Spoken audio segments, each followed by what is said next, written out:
Nah, kelas 8 pindahnya kemungkinan di hari yang lain, gitu ya.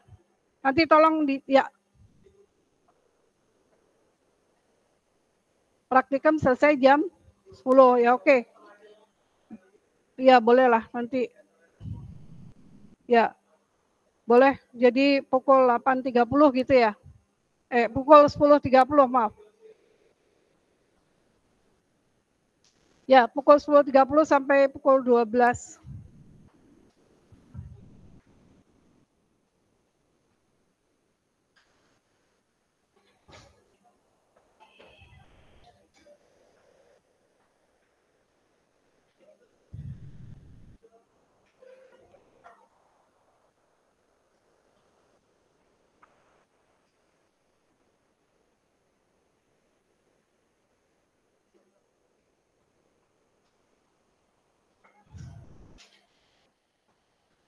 Baik. Jadi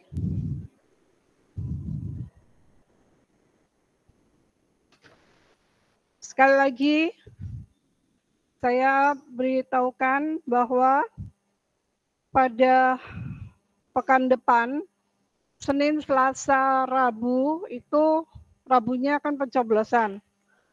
Nah, Senin, Selasa semuanya belajar secara daring, ya, belajar secara daring. Lalu Kamis tutorial itu semuanya daring, ya. Nah, karena kelas 7 itu sudah sepakat pukul 8, maka kelas 8 itu pukul 10.30. Selesai praktikum pukul 10, tapi ya mulai praktikumnya kapan tolong dicek baik-baik ya.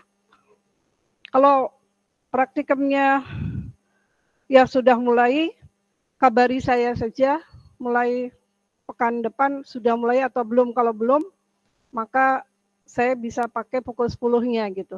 Sehingga kita agak fleksibel lah di situ ya. Baik, untuk hari ini sekali lagi kita akan bicara tentang sifat koligatif larutan. Nah, saya minta nanti kalian juga responsif ya. Jadi apa yang kita bicarakan ini, kalau ada pertanyaan silahkan ditanyakan. Kalau saya bertanya tolong dijawab ya.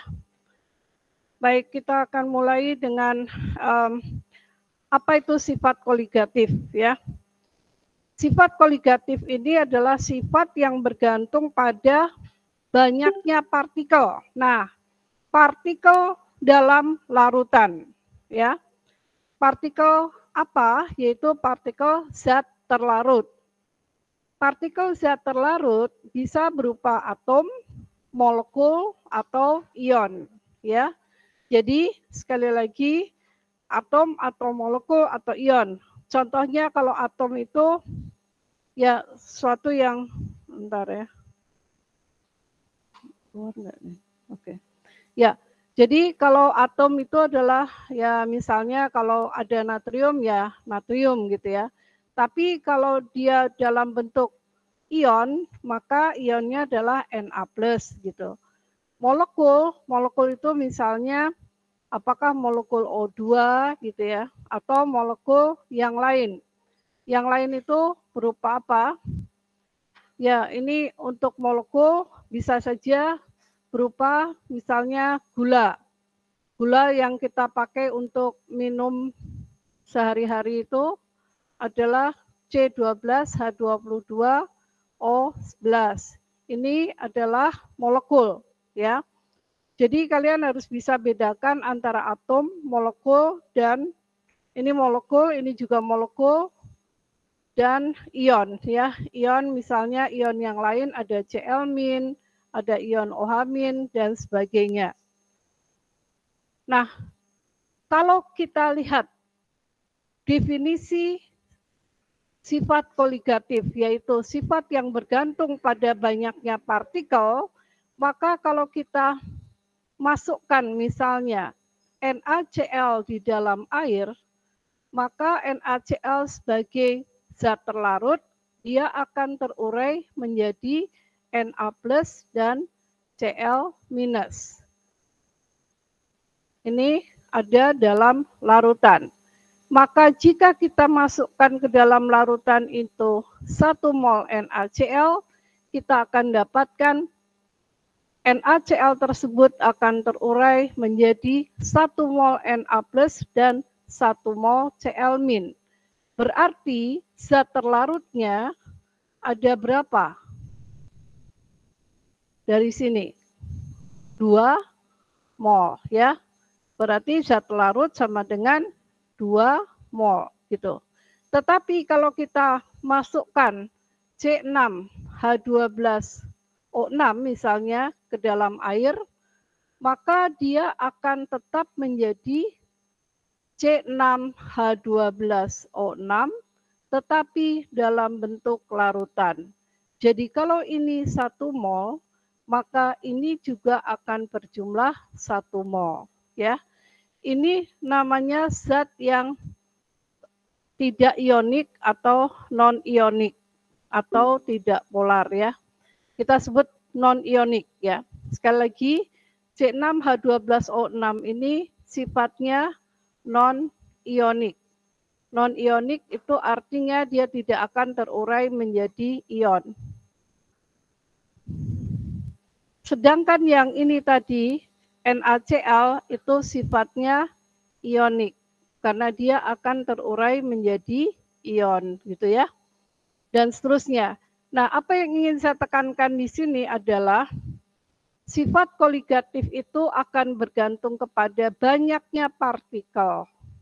Jadi, kalau tadi kita pakai NaCl untuk membuat larutan, maka di dalam larutan tadi akan ada ion Na+ dan Cl- ya. Dengan demikian kalau kita ambil 1 mol NaCl akan menjadi 2 mol zat, yaitu satunya 2 mol partikel, yaitu satunya adalah Na+ kation dan satunya adalah Cl- gitu ya. Nah, ini perlu kalian ingat. Tapi ada kalanya terionisasi itu sebagian saja.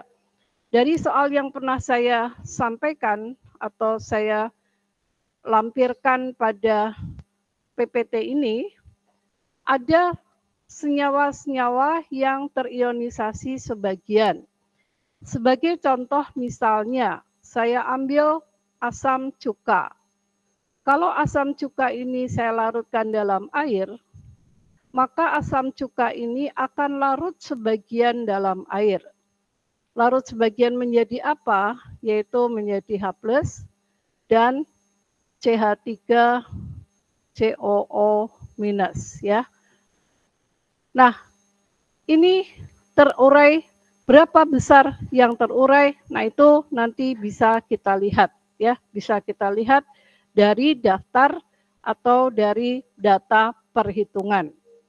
Yang jelas adalah kalau kita punya zat yang terurai sebagian atau terionisasi sebagian, maka jika ini 1 mol, yang kita dapatkan dalam larutan itu akan lebih besar dari 1 mol. Ya. Jumlah partikel akan lebih besar dari 1 mol karena ini akan terurai sebagian. Baik, itu untuk mengingatkan kembali saja mengenai senyawa yang terionisasi atau yang kita namakan senyawa ionik dan senyawa yang non-ionik ya. Atau senyawa polar dan non-polar. Kita akan lihat besaran apa saja, sifat koligatif apa saja yang kita pelajari dalam bab ini. Yang pertama adalah penurunan tekanan uap. Sekarang apa yang dinamakan tekanan uap? Kalian mesti pahami tentang suatu larutan ya, atau kenapa? Ya, kita lihat begini. Kalau ini ada suatu wadah, ya, wadah ini berisi larutan atau berisi pelarut begitu ya. Lalu kita tutup wadah ini. Bentar ya, ini saya buat, ini kita tutup. apa yang akan terjadi adalah sebagian dari air atau pelarut itu akan menguap ya. Jadi saya gambarkan di atas permukaan air atau pelarut itu sekali lagi akan ada uap ya.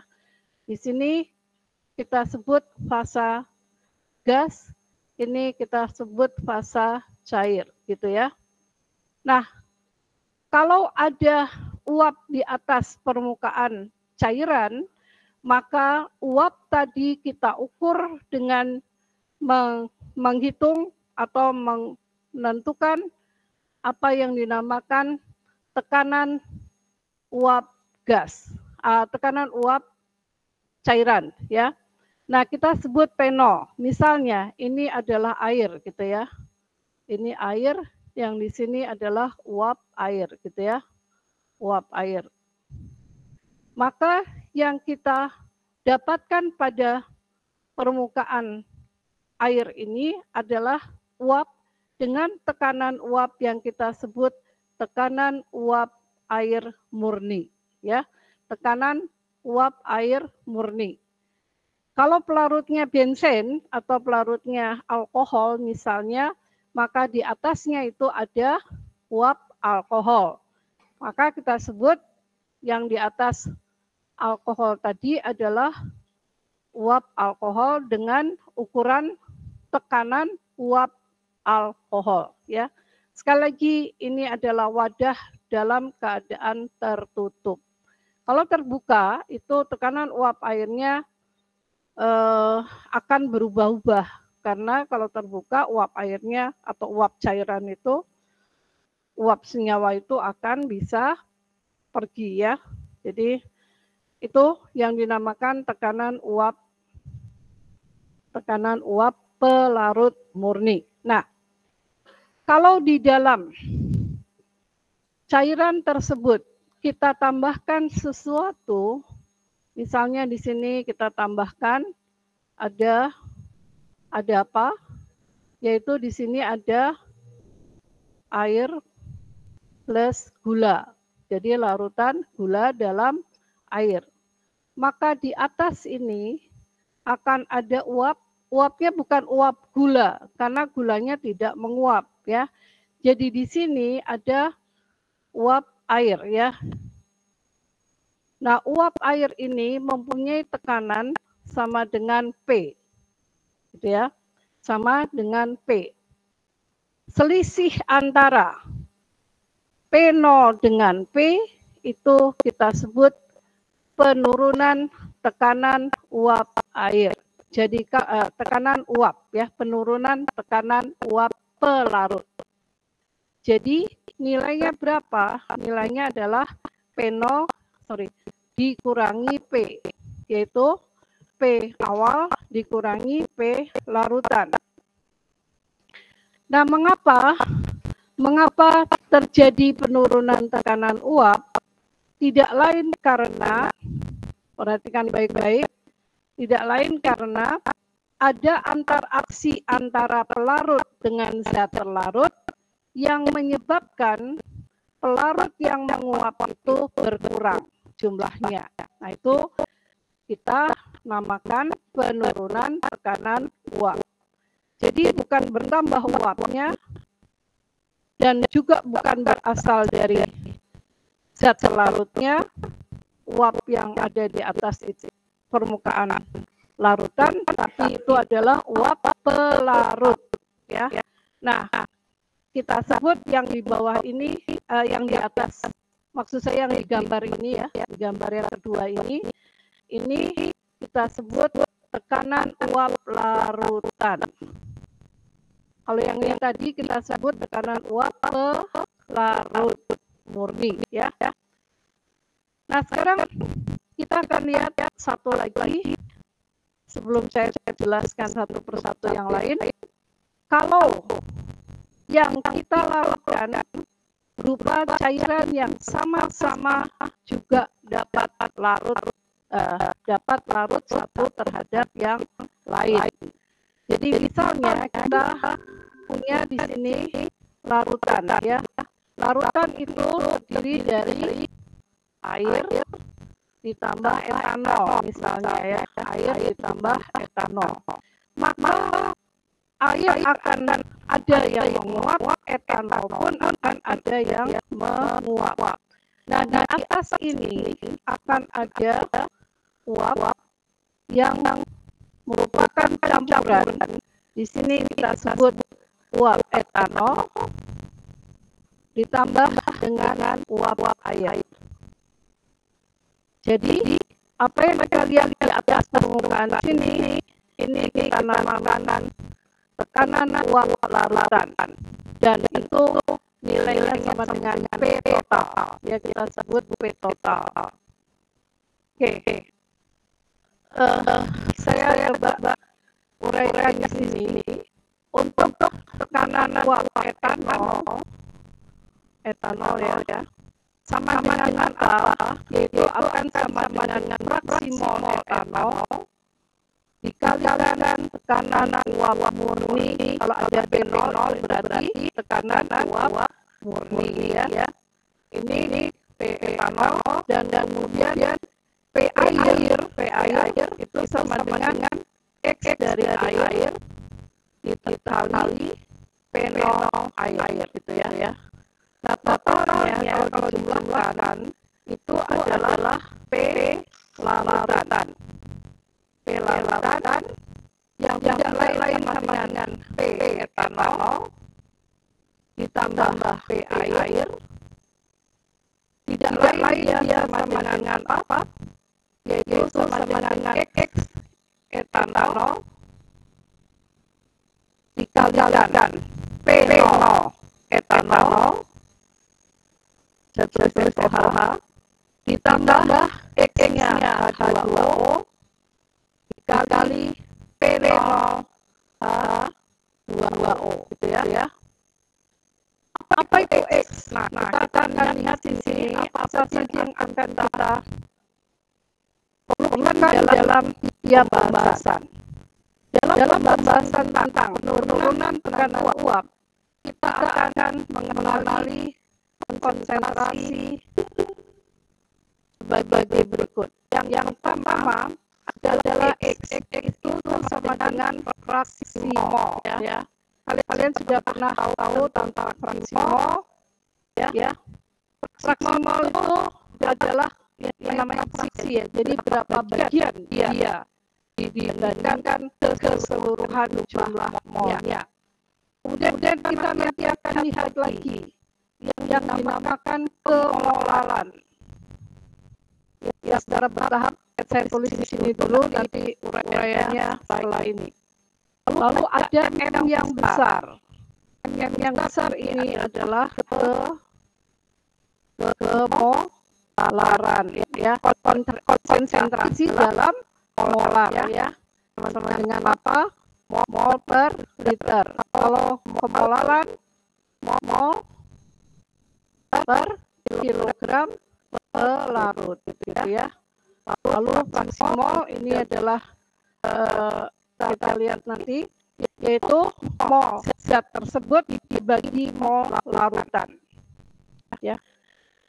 Oke, kita akan lihat apa lagi yang akan kita pelajari, yaitu kenaikan titik didih. Dalam hal ini mendidih itu dinyatakan sebagai boiling ya. Jadi di sini ada boiling point. Sehingga singkatannya kita beri simbol delta TB ya. B di sini bukan beku, tapi B di sini adalah boiling point ya. Jadi ini nilainya sama dengan apa? Yaitu sama dengan KB dikalikan kemolalan. Lalu ada titik beku, penurunan titik beku. Ini adalah freezing point ya, titik beku, atau boleh juga disebut titik apa? Leleh ya, titik beku atau titik leleh atau titik lebur.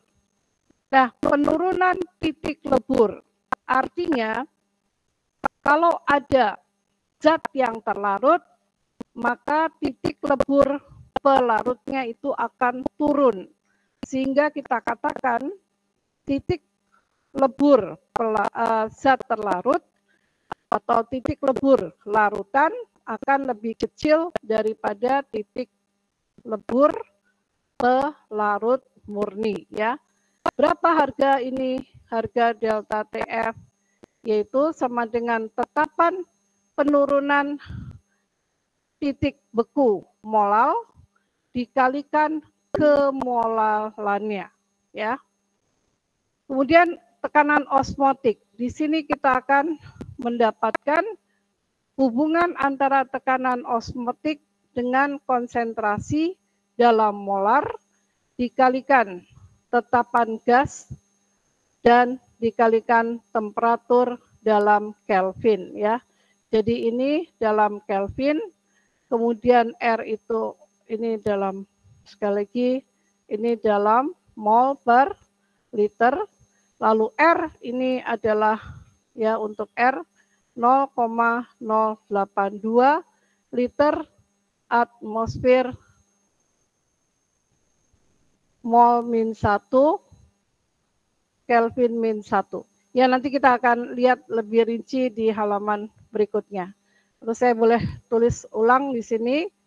R adalah tetapan gas.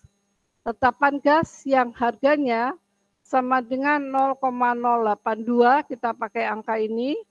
Satuannya adalah liter atmosfer mol pangkat min 1 Kelvin pangkat min 1 gitu ya. Dan kemudian T itu adalah suhu dalam Kelvin.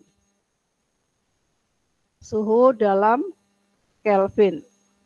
Tidak boleh suhu dalam derajat Celcius, harus diubah ke dalam Kelvin. Ya, saya kira itu untuk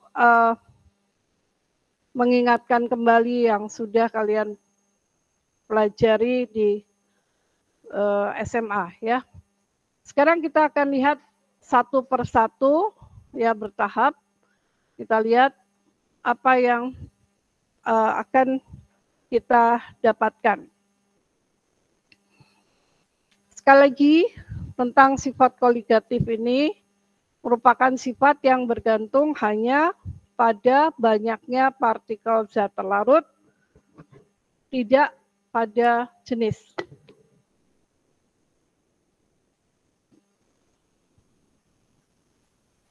Oke, seperti yang tadi saya katakan, ya, maka P di sini kita namakan P0 sebagai tekanan uap pelarut murni. Jadi pelarut murni itu ditandai dengan simbolnya adalah ini.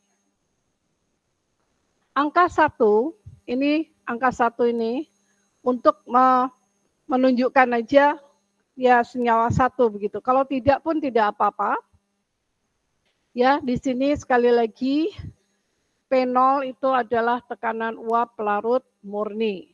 Lalu X itu adalah fraksi mol pelarut. Nah, fraksi mol pelarut itu apa? Dia adalah sama dengan jumlah mol pelarut ya. Jumlah mol pelarut dibagi dengan jumlah mol pelarut plus zat terlarut ya. Sekali lagi mol terhadap mol. Supaya kalian tidak keliru. Nah, kemudian ini diperpanjang saja ke sana. Ada satu lagi yaitu X yang lain. X itu ada X2 misalnya kita sebut fraksi mol zat terlarut ya. Fraksi mol zat terlarut. Ya, kalau kita lihat fraksi mol zat terlarut itu nilainya sama dengan mol zat terlarut dibagi dengan mol total ya. Ini mol pelarut plus zat terlarut. Oke. Ya, ini dipahami dulu supaya kita bisa melihat apa yang terjadi kalau kita mendapatkan soal yang akan kita lihat berikut ini. Baik, jadi jika larutan hanya mengandung satu zat terlarut, maka kita mendapatkan nilai X1 itu sama dengan 1 min X2 atau setiap harga X ini jumlahnya tidak boleh lebih dari 1. Kalau ada 3 zat terlarut, bagaimana? Ya tinggal kita lihat saja. Misalnya ya, ada campuran, ada satu larutan. Katakanlah ada gula, ada C6H12O6. Kemudian ada etanol, C2H5OH. Kemudian ada apa lagi? Ada C12H22O11 misalnya. Kalau ini ada sebanyak katakanlah 0,1 mol, kemudian ini sebanyak katakanlah 0,2 mol, dan yang ini juga sebanyak 0,2 mol, maka kita akan dapatkan di sini ada ini pelarutnya ya, pelarut air. Katakanlah pelarut airnya sama dengan 5 ya 1,5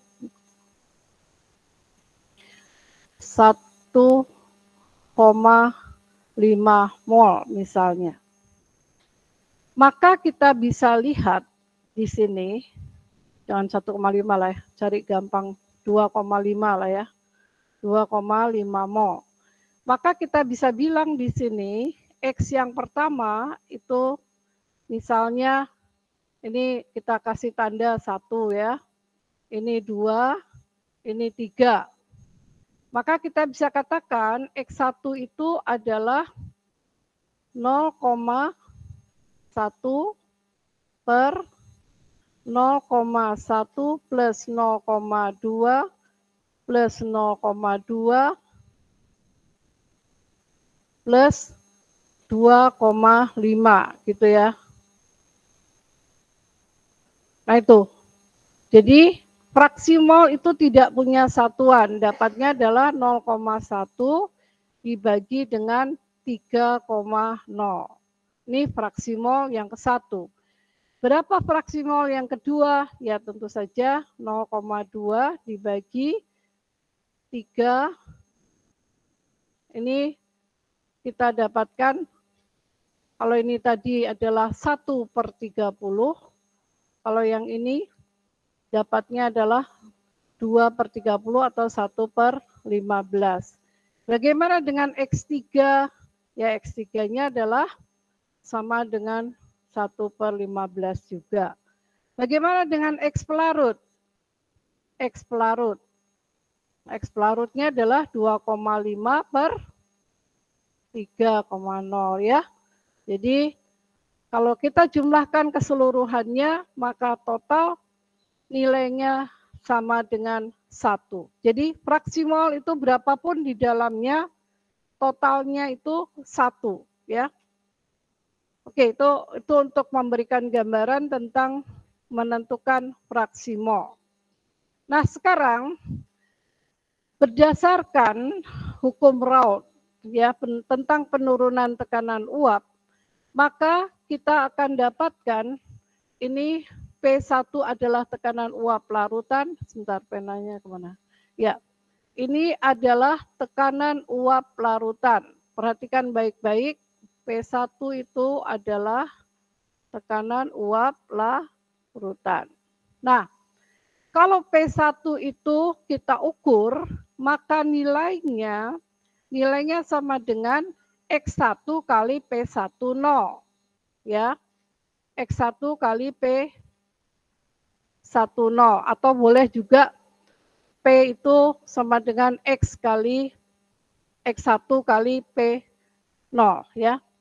Nah, bagaimana dengan delta P? Di sini kita akan lihat delta P adalah P0 dikurangi P. Jadi kalau ini P1, ini P1, 0 dan ini P1, maka kita dapatkan P1 P10 dikurangi P1. Berapa nilai delta P? Nilai delta P itu sama dengan X-nya. Siapa? Zat terlarut, sebentar. Ini ada yang salah. Ya, zat X. Ya, fraksi mol zat terlarut dikalikan gini-gini. Ini saya ubah dulu ya. P10 min P1. Berapa harganya? Yaitu sama dengan P10 dikurangi X1 kali P10. Berapakah itu? Dia tidak lain adalah P10 dikalikan 1 min X1. Nah, 1 min X1 itu berapa? Yaitu yang disebut sebagai X2. Siapa X2? Yaitu X2-nya adalah, nah ini kita lihat fraksi mol zat terlarut. Nah, contohnya gimana? Kita ambil contoh aja ya. Misalnya kita ambil gula. Gula itu adalah C6H12O6. Katakanlah gula itu sebanyak, saya ambil saja ini sebanyak 15, bentar ya. Saya ambil yang gampang aja. Ya 15,0 gram. 15,0 gram. Kira-kira 1 sendok makan gitu ya. Terus pelarutnya itu katakanlah air. H2O-nya katakanlah 9 berapa ya? 90 gram. Atau ya bolehlah. 90 gram atau boleh diambil 180 gram lah supaya lebih gampang ngitungnya. 180 gram. Nah, berapa fraksi mol gula? Berapa fraksi mol air? Nah, coba. Berapa fraksi mol gula dan berapa fraksi mol air? C6H12O6, 9 sebentar ya. 180 ya, oke. Saya ambil ini 18 gram ya, coba dikoreksi sebentar. Ini saya ambil 18 gram supaya mudah saja. Apa yang perlu kita hitung? Yaitu mol ya, massa molar ya. Massa molar dari ini molnya siapa? C6H12O6 ya. Kemudian molnya H2O. Oke. Untuk mencari molnya C6H12O6, apa yang kita perlukan? MR. MR-nya C6 atau massa molar ya. Kita pakainya MM aja ya, massa molar. C6H12O6. Berapa itu? Yaitu 72 ditambah 12 ditambah 96. Yaitu 180. Oke. Itu ya. Jadi cara ngitungnya seperti itu. Nah, kita bisa hitung berapa mol gula dan berapa mol air ya. Ini gulanya glukosa ya, gulanya glukosa yang dipakai untuk infus tuh ya. Dah, ini dari sini kita bisa lihat ini adalah per 118 gram per mol. Ini berapa? Per 180 gram per mol. Ya. Jadi masing-masing kalian bisa hitung. Oke, kalau kita lihat di sini X-nya C6H12O6 akan sama dengan berapa? Yaitu 0,1 per 10 ditambah 0,1 gitu ya. Jadi ini adalah 1 per 101. Nggak apa-apa angkanya kecil-kecil gitu, pecah-pecahan ya. Lalu maunya H2O tadi, jadi di sini XH2O adalah 180 dibagi 18. Jadi jatuhnya adalah 10 mol. 10 mol per 10,1 mol. Jadi kalau dilihat fraksi molnya berapa? Ya, ini kita bisa hitung lah masing-masing ya. Oke, begitu kurang lebih cara menghitungnya. Nanti kita akan lihat banyak di soal-soal ya. Tapi ini memberikan gambaran bahwa kita harus tahu bagaimana mencari fraksi mol ya. Oke, sekarang kita akan lihat begini. Ini ada campuran dua cairan yang dapat menguap. Artinya apa? Di sini ada benzen. Benzen itu saya tulis di sini dulu. Benzen itu C6H6 ya. Kemudian ada satu lagi toluen. Toluen ya. Yaitu C7H8 ya. Benar enggak? Ya, C7H8 gitu ya. Nah, sekarang kita akan lihat benzen. Benzen punya penol. Penolnya kita namakan penol benzen. Ini benzen, kita tulis BZ gitu. Lalu ini punya penol. Penolnya siapa? Toluen ya. Oke, kita akan cari ini berapa dan ini berapa. Nah, kita baca grafik. Kalian harus bisa baca grafik. Sekarang coba lihat. Penolnya benzen berapa? Kita lihat di sini. Ini ada fraksi mol benzen dan ada fraksi mol toluen. Ketika ini fraksi mol benzennya sama dengan 0, berarti keseluruhan uap yang ada adalah uapnya siapa? Ya, kalau ini X benzennya sekian, maka X toluen, saya kasih garis sebentar ya, ini tadi bisanya dikecilkan. X toluen itu mulai dari 1 yang sananya 0,0 gitu ya. Berarti tekanan uap murni toluen adalah ya, katakanlah angka ini, angka 300. Berarti di sini kita sebut penol T toluen ya, adalah 300 mm raksa. Nah, bagaimana dengan benzen? Kalau benzennya murni, maka fraksi mol benzen sama dengan 1. Kalau fraksi mol benzen sama dengan 1, kemudian kita alurkan ini ke sebelah kiri, maka akan dapat angka kurang lebih berapa nih ya. Kalau ini 700, misalnya 700 ini 750 ya, katakanlah 780 ya, misalnya begitu ya. P benzen sama dengan 780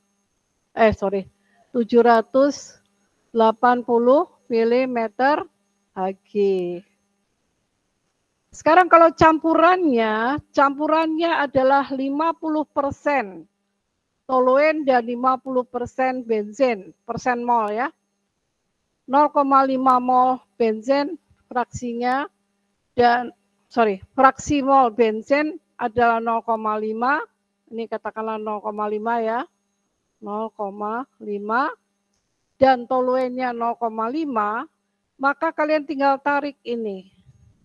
Ini tarik ke atas, motong di sini, ya. Motong di sini, maka kita akan dapat separuh dari sini. Oke. Jadi kita bisa katakan di sini jika X benzen sama dengan X toluen,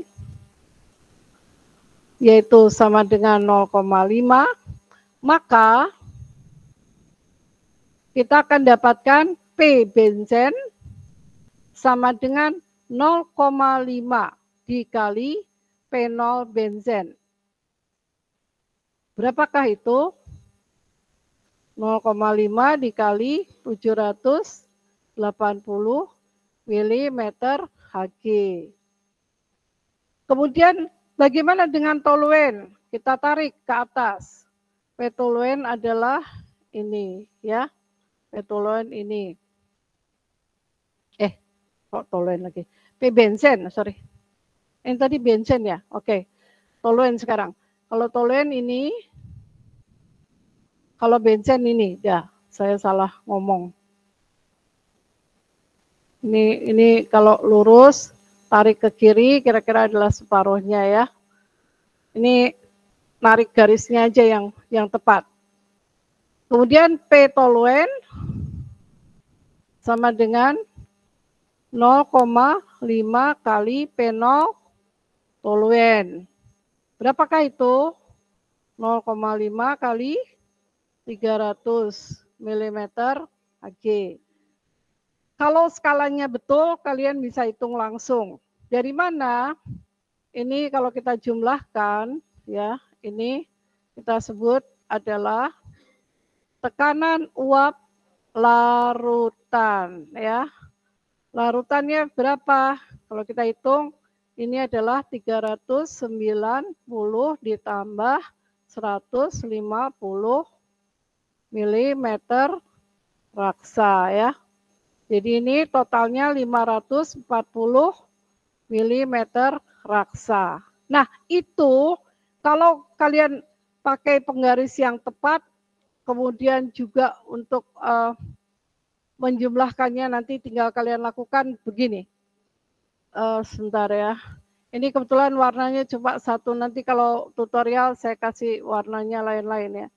Ini perhatikan, ini adalah garis yang tadi, yaitu punyanya toluen ya. Nah kemudian di sebelahnya itu ada garis punyanya benzen. Saya pakai putus-putus ya punyanya benzen. Ini ke kiri dikit lah. Oke, tak sampai ke bawah sini. Kalau kita jumlahkan antara yang putus-putus,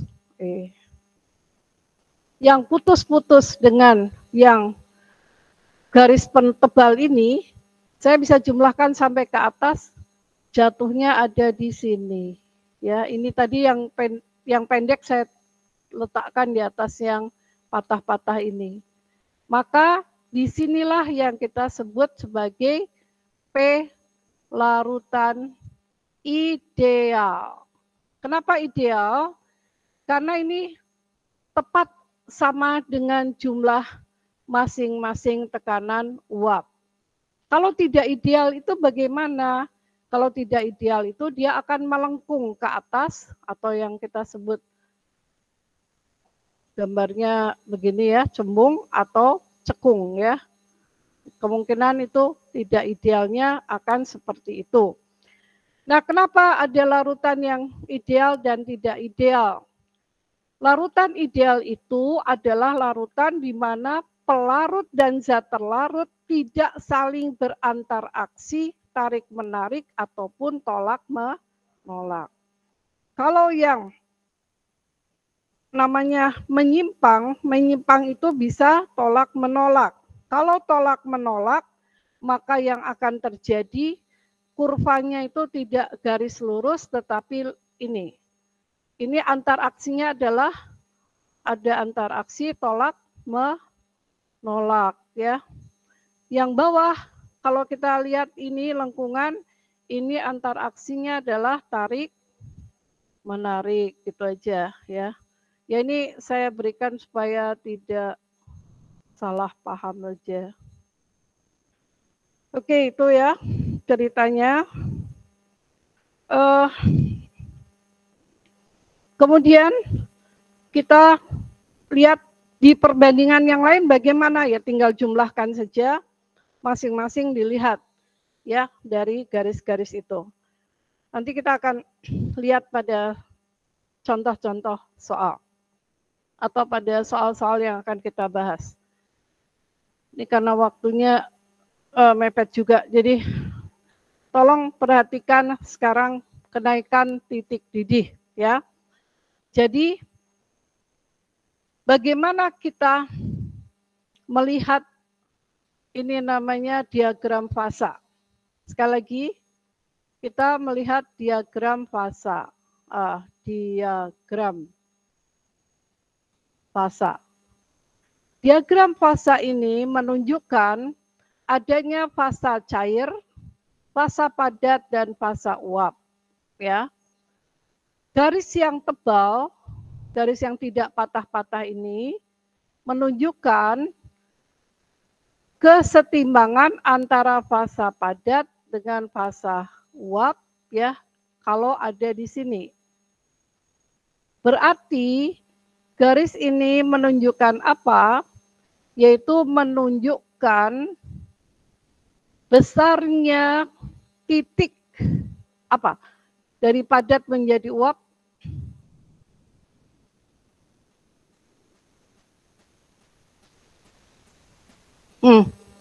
Padat menjadi uap bukan mendidih ya. Menguap, bukan. Apa? Sublimasi ya, menyublim ya. Oke, sekarang kita lihat yang ini aja. Padat ke cair. Padat ke cair ini adalah garis yang namanya garis kesetimbangan fasa antara apa dan apa. Padat dan cair. Nah, padat dan cair.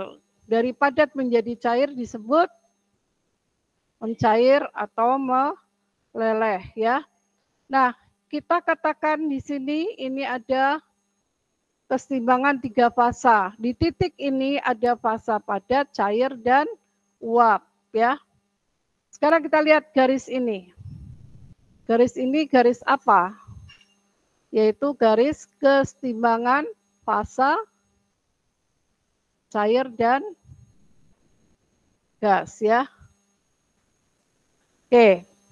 Jadi kalau kita punya tekanan udara sama dengan 1 atmosfer, berapakah titik, apa ini tadi? Titik. Ya ini garisnya namanya garis kesetimbangan fasa pada cair. Kalau ada titik ini namanya titik apa? Ayo, dari padat menjadi cair.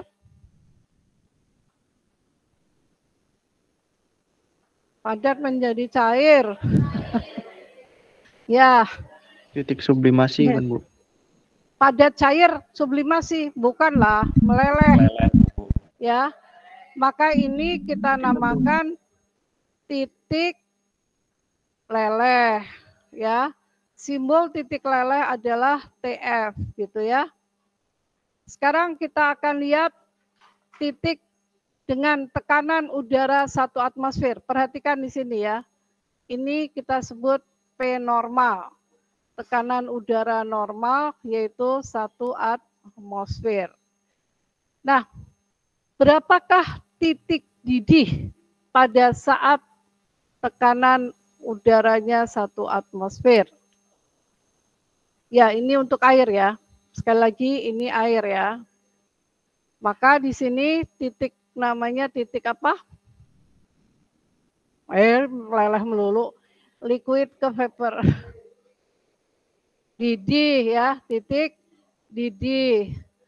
Nah, pertanyaannya, berapakah titik beku pada 1 atmosfer untuk air? Ingat apa, dengar baik-baik. Berapakah titik beku air pada 1 atmosfer, 0 derajat Celcius. Berapakah titik didih air pada 1 atmosfer? 100 derajat. Ya, 100 derajat Celcius. Kalau mau pakai Kelvin, TF itu sama dengan 0 plus 273 Kelvin ya. Ini berarti 273 Kelvin. Kalau TB-nya berapa? 100 plus 273 Kelvin atau 373 Kelvin. Kalau delta T itu mau delta T kecil mau delta T besar, harganya sama dengan berapa? Ya, ini yang akan dicari. Apa ini? Yaitu penurunan titik beku. Penurunan titik beku atau kenaikan. Ya, coba bagaimana bisa lihat dari grafik ini? Yang patah-patah, sekali lagi, yang patah-patah ini adalah garis untuk apa? Larutan. Yang ini tadi untuk pelarut, ya. Jadi kalau kita lihat, ini sama-sama garis kesetimbangan fasa juga, ya. Tetapi yang patah-patah itu untuk larutan. Pertanyaan saya sekarang, bagaimana dengan titik beku larutan? Dilihat dari gambar ini. Menurun dibandingkan dengan lebih bandingkan titik didih ya lebih kecil emang ya. Pasti kan? Tapi lebih kecil dari TF-nya siapa? Pelarut gitu ya. Jadi itu untuk TF. Bagaimana dengan titik didih? Naik ya. Jadi ini kita akan lihat bahwa di sini titik didih itu lebih besar daripada titik didihnya pelarut gitu ya. Itu cara melihat grafik. Sekarang kalau saya lihat ini, titik apa nih? Sublimasi. Ya, sublimasi kan? Dibandingkan dengan pada keadaan ya sebagai pelarut gimana?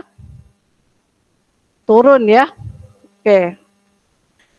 Baik, jadi cara menghitungnya adalah delta TB sama dengan KB kali CM. CM itu adalah konsentrasi dalam molal ya. Boleh kita sebut gini aja, KB dikali M. Ya. Dengan M adalah kemolalan ya. Oke, saya kira kurvanya cukup jelas. Jadi ini tadi sekali lagi kalian tinggal lihat kembali gambar-gambar ini. Sudah cukup jelas sebetulnya. Jadi oret-oretan saya hanya untuk menunjukkan bagaimana ceritanya tadi ya. Jadi ini adalah titik, coba sekali lagi. Gambar tadi anggap belum ada. Itu apa?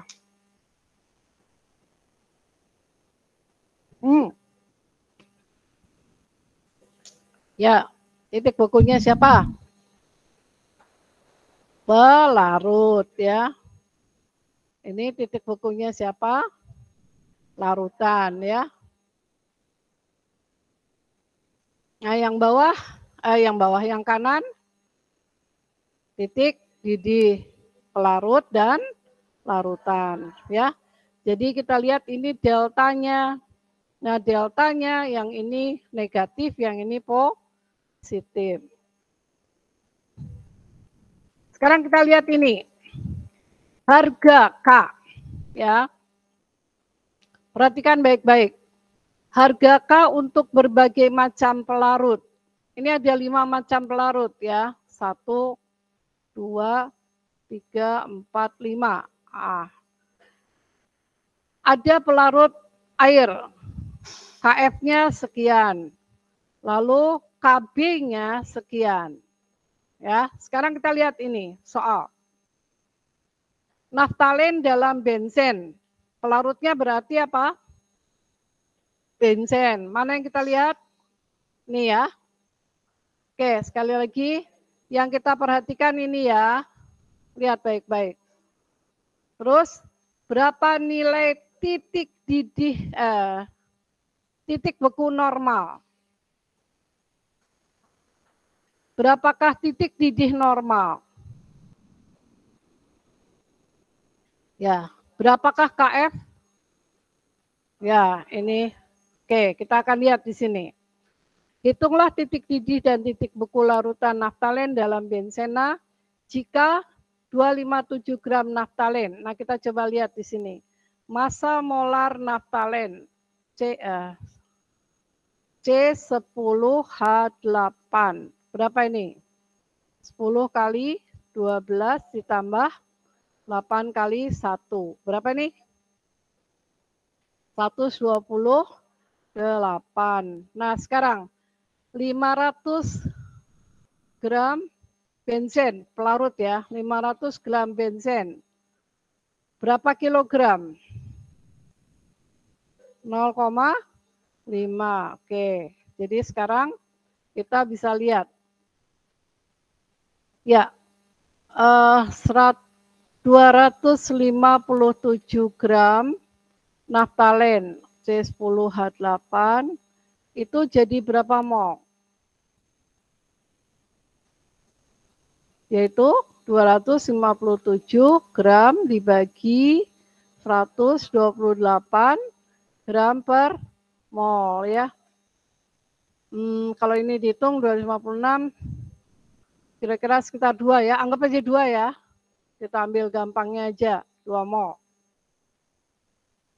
Sisa dikit lah ya. Terus kita lihat di sini, berapakah kemolalan C10H8 dalam benzen? Ayo, berapa kemolalannya? Molal itu apa? Jumlah mol zat terlarut dibagi dengan kilogram pelarut. Berapa kilogram pelarutnya? 0,5 kilogram. Betul ya? Ya, jadi kita temukan kemolalannya jadi berapa? Ya, jadi 4 mol per kilogram pelarut ya. Baik, sekarang kita mau cari apa? Katakanlah titik didih larutan. Kita lihat dulu, titik didih larutan berarti perubahan titik didih. Berapa delta TB? Yaitu KB dikalikan M. Berapakah KB-nya? 2,53. Oke, satuannya adalah derajat Celcius per molal ya. Kemudian M-nya berapa? 4 molal ya. Udah, jadi ini kita hilangkan. Jatuhnya berapa itu? 10,12 betul ya. Atau ya betul ya. 10,12 derajat Celcius. Sekarang berarti titik beku larutan, titik didih larutan berapa? Yaitu sama dengan titik didihnya benzen. Berapa itu? Ya, kita tulis dulu titik didih, titik ini benzen ya, ditambah delta TB. Jadi 80,1 derajat Celcius ditambah 10,12. Jatuhnya adalah 90,22. Bukan 13. Yang ini 10, bukan 01 ya. Ini desimalnya jadi. Nah, hati-hati. Ini yang sering salah tuh di situ. Oke. Sekarang kita lihat delta TF. Delta TF sama dengan KF kali M. KF-nya berapa? 5,12 ya. 5,12, M-nya berapa? 4 ya. Jadi ini 20,48. Berarti sekarang berapa TF-nya? 5,5 dikurangi. Perhatikan ya. Kalau ini tadi ditambahkan, sekarang dikurangkan. 20,48. Jadi totalnya berapa? Ya, minus 14,98 derajat Celcius. Gitu ya. Nah itu, jadi secara bertahap kalian ini dengan baik ya. Hitung dengan baik. Oke. Jelas ya? Nah, sekali lagi, pelarut itu ada yang sifatnya polar, ada yang sifatnya non-polar. Nah, kalau yang non-polar itu akan melarutkan dengan baik yang sifatnya non-polar juga ya. Ini apa? Ini polar. Ini juga polar ya. Oke, ini udah dijawab tadi. Oh, belum. Ya, dengan cara yang sama, kalian bisa menyelesaikan soal-soal yang lain. Perhatikan baik-baik.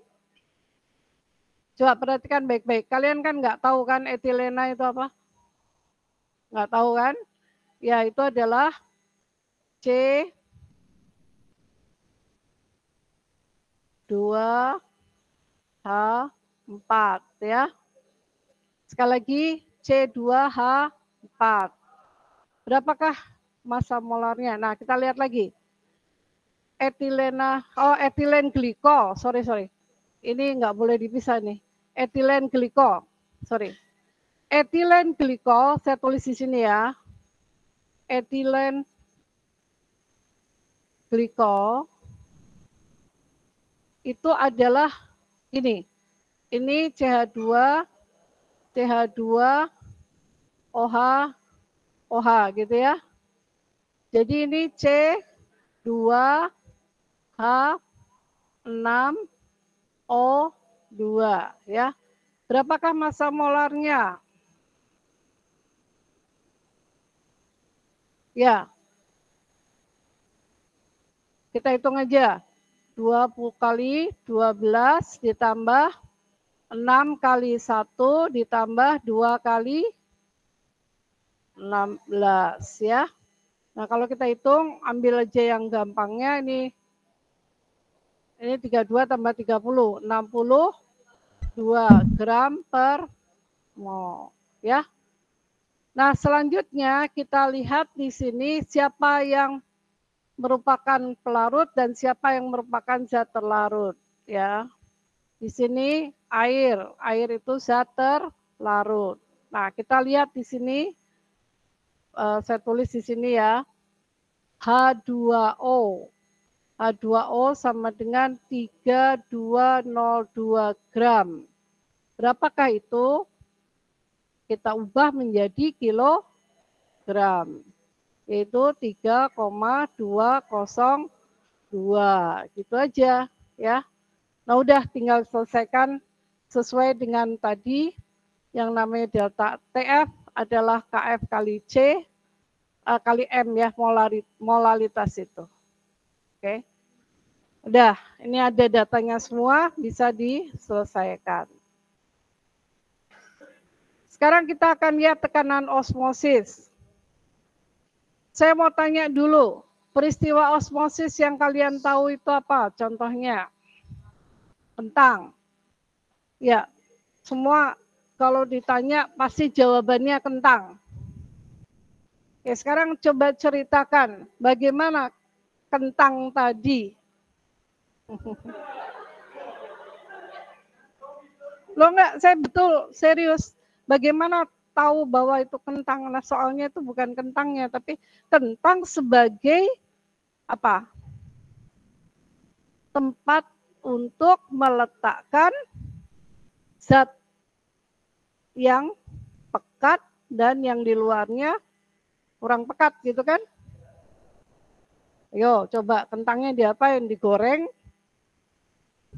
Digoreng, kasih garam, dimakan, enak. Kan itu ya. Jadi boleh, nggak apa-apa. Kalau kalian mau lihat kentang boleh. Kentang itu dibelah jadi dua, dijadikan suatu sumuran ya. Ya kan? Ceritanya kan jadinya sumuran gitu kan. Nah, sumuran ini dibuat dari kentang. Di dalamnya kita letakkan zat yang kita sebut larutan pekat ya. Di luarnya ini kita letakkan di dalam apa? Air ya. Air. Nanti permukaan air di dalam kentang itu akan ayo apa yang terjadi? Nggak tahu kan? Tahu apa tuh? Naik kan? Kenapa naik? Hei kentang, kamu apain air itu? Hisap. Oke. Ya, sebetulnya, bentar ya. Sebetulnya kentang itu kalau dikatakan dihisap. Nah, gimana tuh menghisap itu? Memindahkan cairan dari satu tempat ke tempat yang lain, gitu kan? Contohnya, menghisap air dari dalam botol, gimana caranya? Pakai sedotan kan? Itu kan memindahkan kan? Nah, sekarang pertanyaannya, mengapa air itu bisa pindah dari luar dinding kentang itu menuju ke dalam yang berisi larutan pekat itu? Karena perbedaan konsentrasi. Kalau perbedaan konsentrasi tapi di situnya gelas plastik gimana? Wadah, misalnya ya, saya punya ini di dalamnya ada larutan sirup ya, sirup. Terus ini saya cemplungkan ke dalam ember atau satu cawan gitu berisi air. Ada yang pindah nggak? Biar kata dipaksa-paksa juga, hei kamu pindah cepet. Kalau nggak nanti saya bom gitu kan, nggak akan pindah kan? Tetapi kalau dinding ini adalah selaput yang bersifat semi permeable, maka air tadi dapat pindah. Contohnya apa? Selaput yang semi permeable itu. Misalnya kalian kupas katak. Tahu katak? Ada kulitnya kan? Kalau kentang dikupas itu kulitnya dilepas kan ya?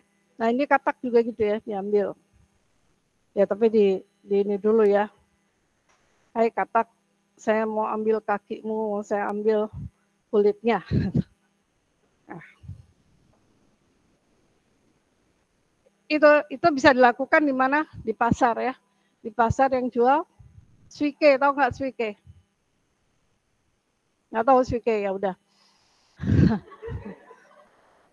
Suike itu apa? Katak ya. Katak itu? Ya yang dimasak ya. Kalau kalian suka masak apa? Ayam. Nah, sekarang kita ambil katak. Udah pernah makan belum? Belum. Oke, sekarang bayangkan aja, ya bayangkan aja kulitnya udah kita lepas. Nah, kalau kulit itu kita lepas, maka kulit tadi akan bersifat semi permeable. Dapat dilewati oleh pelarut. Jadi kalau di dalam kulit katak itu, anggap aja kaos kaki gitu ya, isinya apa? Air atau larutan yang pekat, kemudian kita rendam di air, maka apa yang terjadi? Air masuk ke dalam kulit katak, ke dalam ini tadi ya, cairan yang pekat melalui kulit katak. Nah, kulit katak itu disebut selaput yang semi permeable, gitu ya.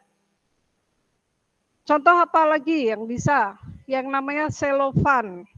Selofan itu juga selaput yang sifatnya semi permeable. Tahu selofan? Kalau kita beli apa permen atau rokok yang pakai kotak, terus di luarnya ada bungkus plastiknya itu ya, tapi bukan plastik. Yang satu lagi itu yang namanya selofan ya.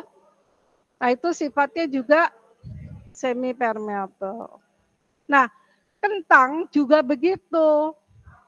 Ya, kentang itu juga dindingnya itu adalah yang bersifat ya semi permeable gitu. Nah, contoh lain lagi yang paling sederhana. Cabai mahal kan ya? Mahal. Sampai sekarang masih mahal ya.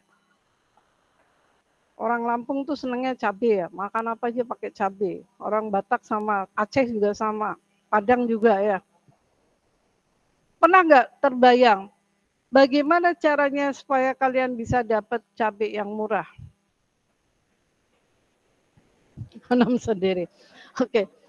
Kalian beli cabai ketika harga murah, lalu dikeringkan, dijemur, ya udah simpan kan. Waktu harganya mahal, cabai tadi kita mau pakai untuk masak, ingin kelihatan seperti cabai lagi, apa yang kita lakukan? Direndam. Apa tadi ada yang bilang apa? Dia apa? Direndam ya. Ada yang tadi bilang digerus. Oke, kalau digerus udah nggak ketahuan bentuknya ya. Oke, sekarang kalau direndam, kira-kira bentuknya akan sama dengan kentang atau akan sama dengan terong atau sama dengan ketimun? Ya, sama dengan cabai lagi ya. Kenapa bisa terjadi seperti itu? Nyerap air, ya itulah osmosis. Paham ya? Nah, sekarang kita akan hitung berapa besar tekanan osmosis. Oke, osmosis adalah aliran molekul pelarut secara selektif ya melewati membran berpori yang kita sebut membran semi permeable. Singkatannya apa? Membran semi permeable.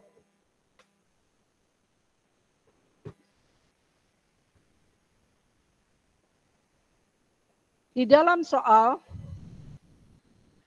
soal itu hanya disebutkan SPM. Bukan SMP loh ya. SPM dari semi permeable membrane atau membran semi permeable. Nah, gini. Ini ceritanya adalah 2 kontainer atau 1 kontainer kemudian dipisahkan. Dipisahkan bagian kiri dan kanan dengan selaput yang semi permeable atau membran yang semi permeable. Lalu kita isi yang satu dengan larutan encer, yang satu lagi dengan larutan yang lebih pekat. Nah, larutan encer ini akan mengalami perpindahan. Siapa yang pindah? Yang pindah kemari adalah pelarut. Bagaimana hasilnya?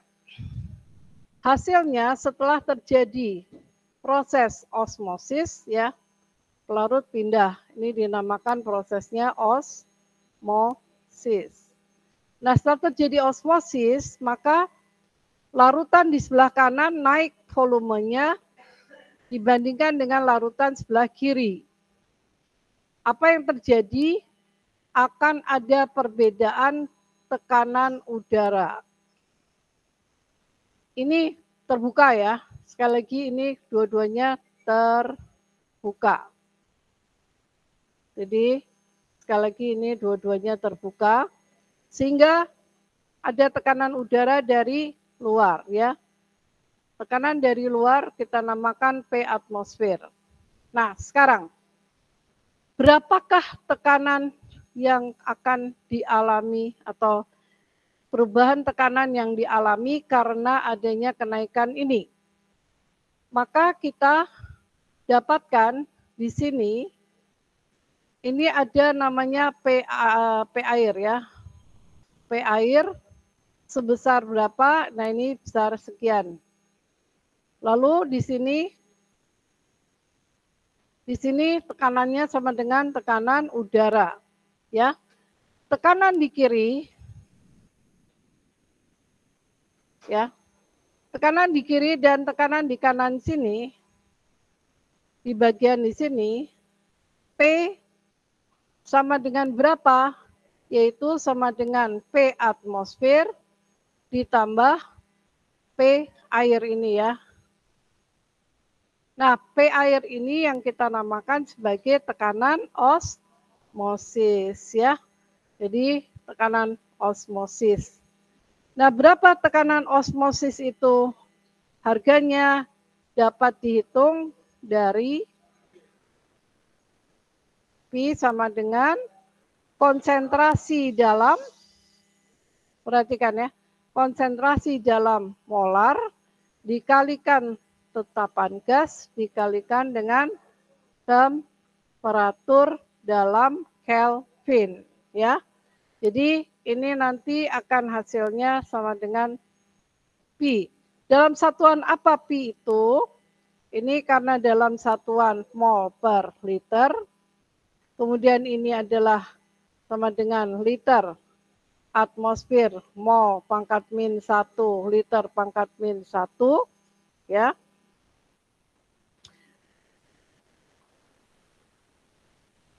Sebentar ya. Mol per liter ini L-nya pangkat 1 ya, pangkat 1. Lalu ini T dalam Kelvin ya, dalam Kelvin. Oh, ini Kelvin min 1, sorry. Oke ya. Jadi kita sekarang bisa lihat satuan Pi itu adalah dalam atmosfer gitu ya.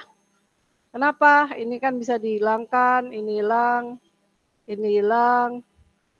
Kemudian di sini juga hilang, ya. Nah itu.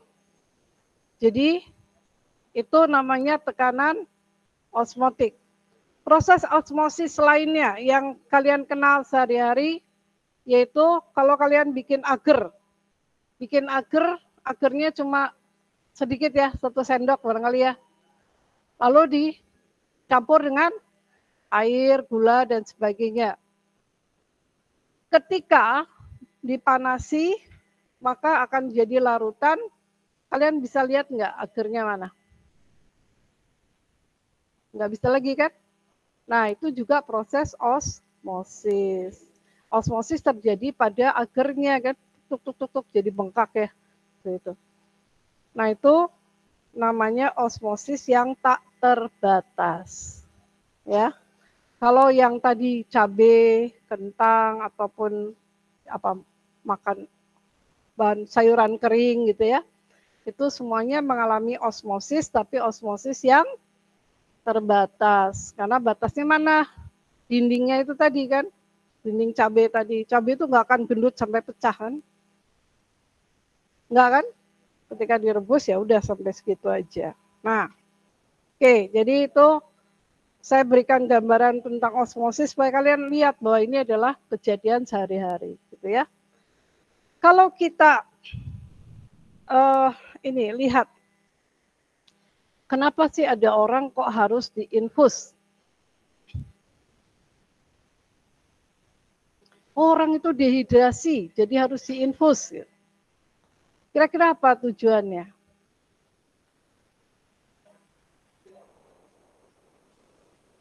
Ya, jadi apa? Konsentrasi larutan di dalam sel terlalu pekat, ya. Kalau pekat bisa lisis ya, bisa pecah selnya, bisa lepas dari membran, membrannya akan lepas. Nah, kira-kira gambarannya begini. Larutan harusnya ya, dalam keadaan normal itu larutan di dalam sel ini konsentrasinya sedemikian rupa sehingga sama dengan di luar. Sehingga kalau terjadi pertukaran, maka tidak akan menyebabkan perubahan di dalam bentuk selnya sendiri, misalnya begitu.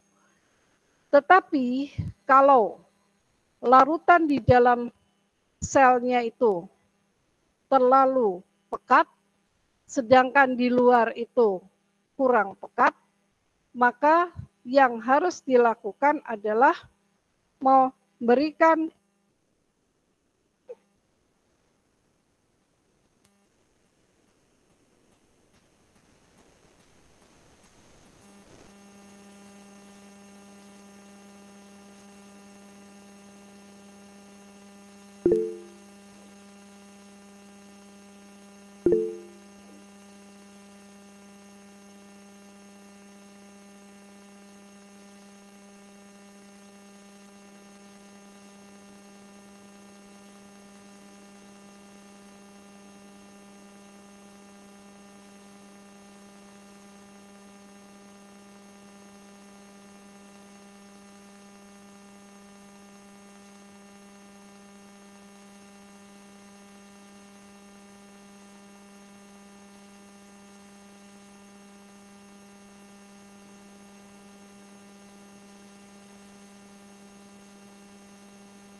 demi kejadian yang sana, ya. Ya, jadi bisa terjadi kalau terus-terusan terlalu banyak, akhirnya nanti dia jadi apa? Pecah gitu ya. Jadi sekali lagi orang diinfus itu ada batasnya. Ya, biasanya dokter akan atau susternya akan melihat apakah dia sudah kelebihan cairan atau tidak. Demikian pula ketika orang mau diinfus, apakah perlu diinfus atau tidak? Dilihat dulu, dicabut apa? Dicubit. Nah, kalau dicubit itu sudah sangat tipis gitu, oh ini kekurangan cairan. Itu justru harus diinfus, gitu ya. Jadi kalian perhatikan gitu yang terjadi sehari-hari itu, kenapa ya orang itu diinfus gitu ya. Lalu infus itu larutannya apa? Nggak boleh diinfus dengan air ya. Karena yang prinsipnya yang akan kita lakukan itu adalah proses apa namanya tadi? Proses osmosis ya.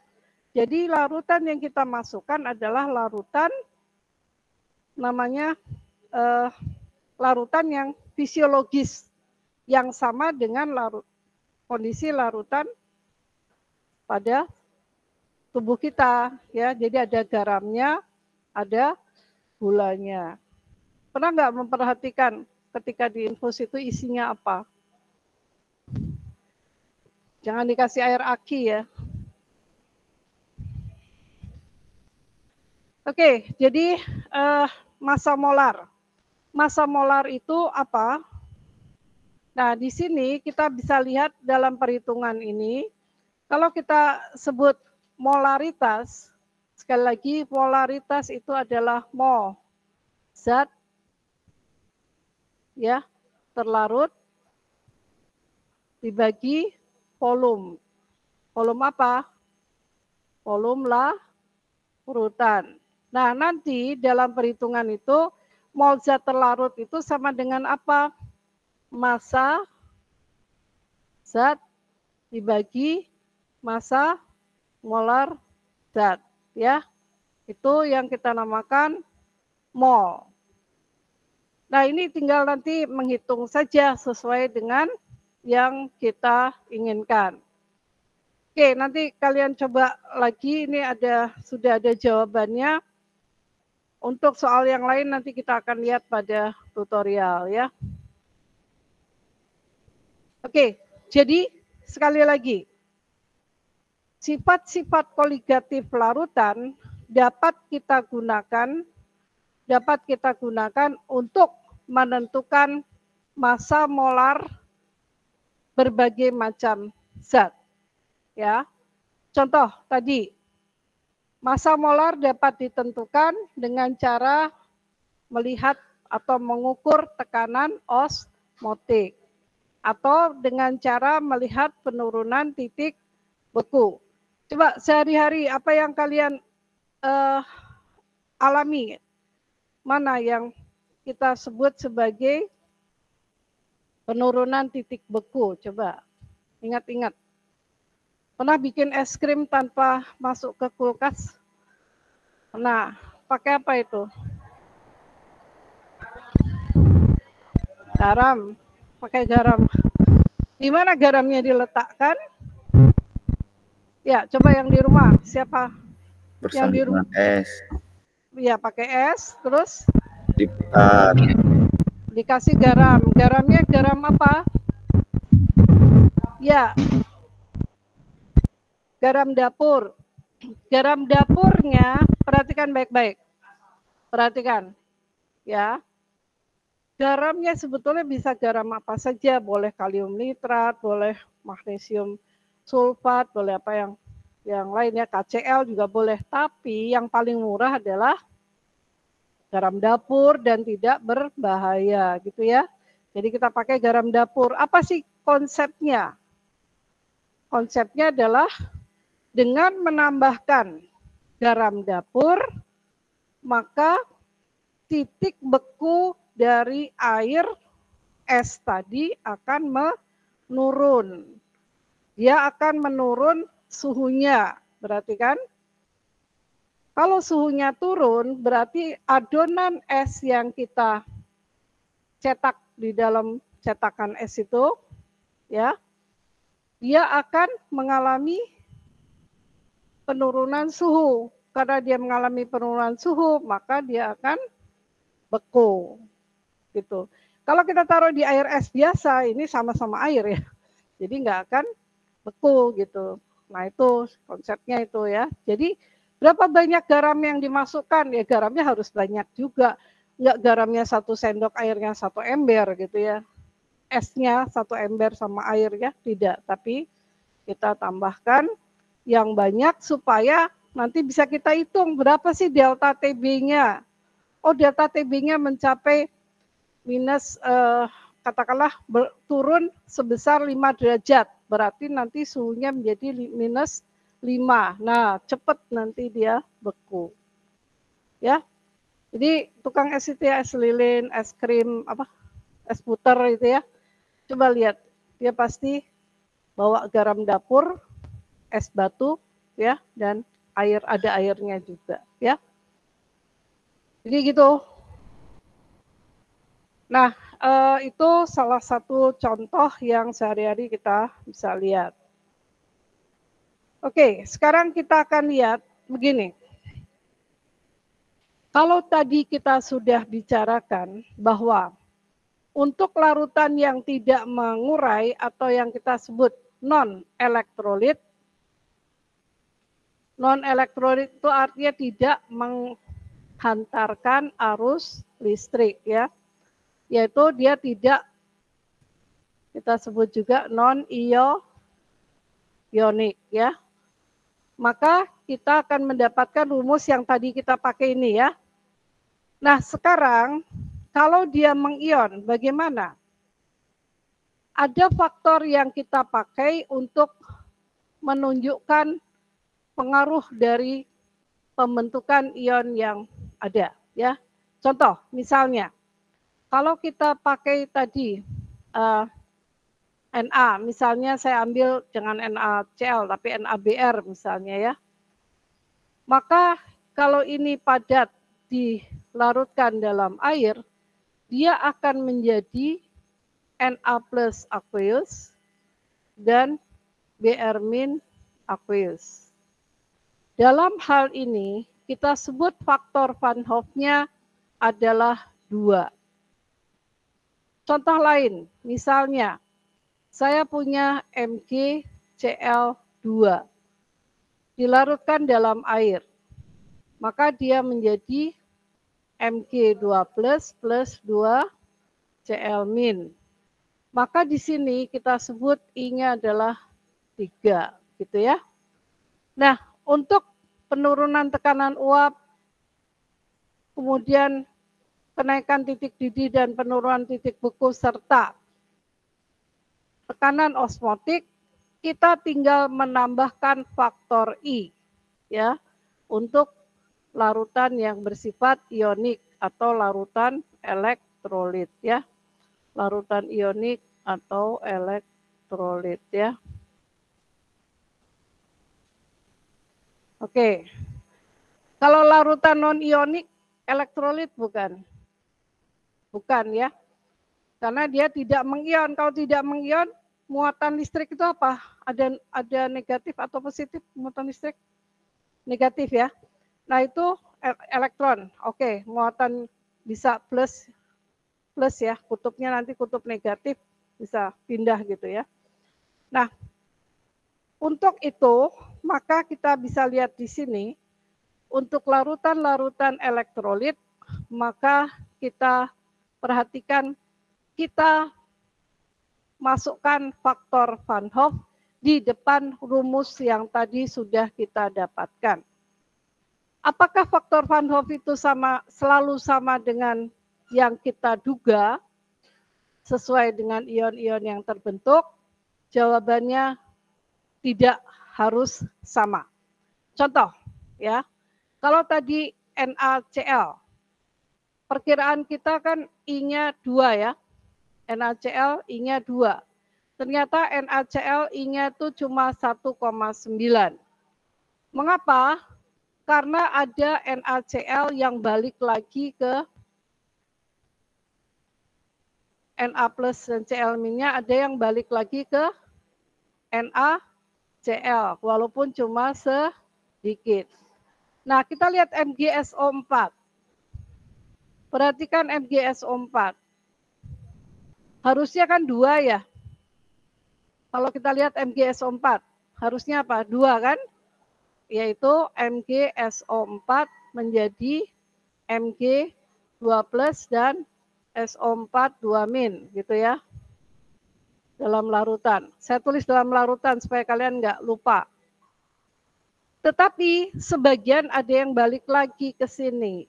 Sehingga nilainya 1,3 gitu ya. Demikian pula dengan yang lain. Nah itu adalah fakta eksperimen. Jadi sekali lagi ini adalah data eksperimen yang didapat dari eksperimen. Sedangkan ini adalah teoritis ya. Teoritisnya begini, tapi faktanya itu adalah fakta eksperimen. Oke, sekarang kita akan lihat ini. Untuk melihat soal A. Kita lihat di sini ada 3 macam senyawa. Kalau kita lihat CaCl2, maka I-nya berapa? 3 ya. Kita ambil teoritisnya aja. Lalu C12H22. I-nya berapa? 1 karena dia tidak ionik ya. Tidak ionik. NaCl 2 ya. Sekarang kalau ditanya, maka siapa yang titik bekunya paling rendah? Ini dalam pelarut air ya. Yang paling rendah mana? Titik bekunya air misalnya 0 derajat Celcius. Nah, kalau kita tambahkan dengan CaCl2, delta T sama dengan I kali Kf kali M ya. I-nya berapa? 3. Nah, kalau I-nya 3 berarti untuk yang ini ya, CaCl2. I sama dengan 3. Maka delta T sama dengan 3 kali Kf kali M ya. Terus kalau untuk NaCl, ya delta T 2 kali ini kan. Nah, coba untuk gula 1. Siapa yang paling rendah titik bekunya? CaCl2, jangan keliru. Ya. Kalau tadi gula paling tinggi ya. Setelah itu NaCl, setelah itu CaCl2. Makin besar I, makin rendah titik beku. Titik didih naik. Itu bedanya ya. Oke, ya dengan cara seperti itu maka saya kira bisa kita lihat di sini. Untuk KI berapa I-nya? KI. Ya, K2SO4. Kalau tidak diberi data eksperimen, memang pakai teoritis ya. Oke. Terakhir kita akan lihat sejenak tentang asam dan basa. Perhatikan, kalau dikatakan asam, maka kalian selalu bisa membayangkan apa? Ya, masam kan, rasa masam. Kalau basa, pahit ya. Nah sekarang, kalau kalian reaksi, maka reaksinya adalah kalau logam direaksikan dengan asam, pada dasarnya logam akan menjadi garam dan gas H2. Tetapi kalau kalian senyawa karbonat ya, senyawa karbonat itu dengan asam akan menghasilkan gas CO2. Kenapa? Sebetulnya perhatikan baik-baik. Sebetulnya reaksi yang terjadi antara HCl dengan katakanlah kalsium karbonat itu menghasilkan H2CO3 ditambah CaCl2. Tetapi ini kemudian menjadi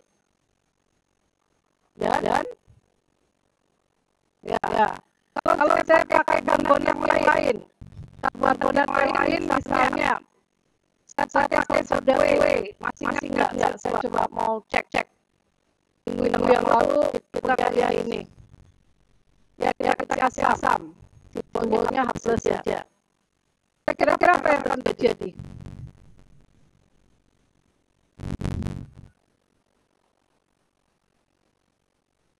Na plus tambah H2CO3 ini keluar CO2 dan nah itulah yang membuat gelembung gas pada minuman atau makanan. Kamu bikin kue biskuit misalnya, atau kalau tidak biskuit roti misalnya, ya biskuit lah katakanlah yang paling gampang. Kalau tanpa soda kue, tidak. Kalau pakai soda kue, renyah. Kenapa renyah?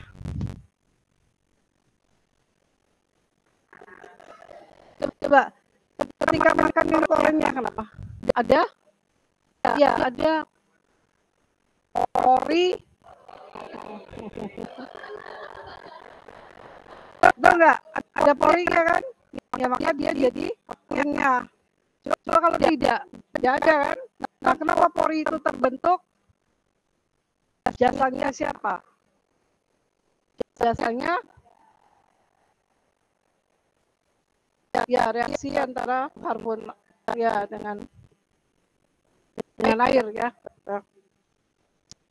Oke, gambarnya kira-kira begitu ya. Jadi CO2 diproduksi oleh karbonat. Karbonat yang dipakai di minuman dan makanan biasanya berasal dari soda kue. Soda kue adalah ya NaHCO3 itu namanya natrium hidrogen karbonat ya. Baik, saya kira itu saja. Nanti teori asam basa belakangan kita akan bahas ya. Oke, terima kasih. Kalau ada pertanyaan boleh. Kalau nggak ada, kita tutup aja hari ini. Terima kasih. Assalamualaikum warahmatullahi wabarakatuh. Selamat siang. Waalaikumsalam warahmatullahi wabarakatuh. Oke, selamat siang.